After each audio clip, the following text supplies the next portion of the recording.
Храп – проблема, которая беспокоит многих. А от нее страдает и сам храпящий, и его близкие.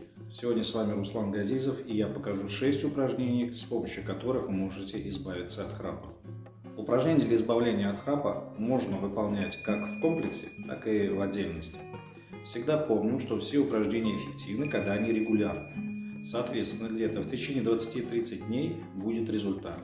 Упражнения для избавления от храпа выполняем перед сном. Первое упражнение мы выполняем следующим образом. Мы ставим ручки на подбородок и выполняем движение вперед-назад, вперед-назад. Перед этим мы осуществляем давление. И с помощью нагрузки мы выполняем эти упражнения. Вот таким способом.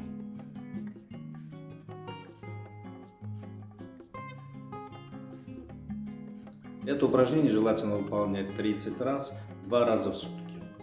Второе упражнение мы выполняем с помощью деревянной палочки. Так как у меня под рукой нету деревянной палочки, я воспользовался карандашиком. И с помощью этого карандаша буду выполнять это упражнение. Зажимаем зубами наш карандаш вот таким способом и держим 3-4 минуты. После того, как мы держим 3-4 минуты, мы осуществляем 10 круговых движений нижней челюстью. Можно его делать вперед, вот так по кругу, можно назад, вот таким способом.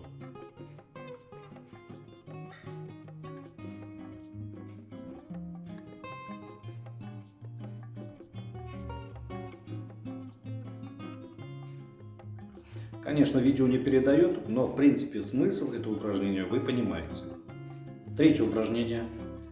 Мы максимально, на какое можно расстояние, выдвигаем язык вперед и вниз, вот таким способом.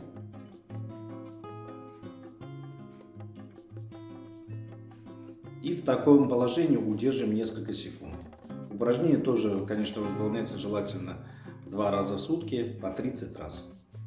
Четвертое упражнение, оно немножко полегче. Мы с усилием давим на верхнее небо языком.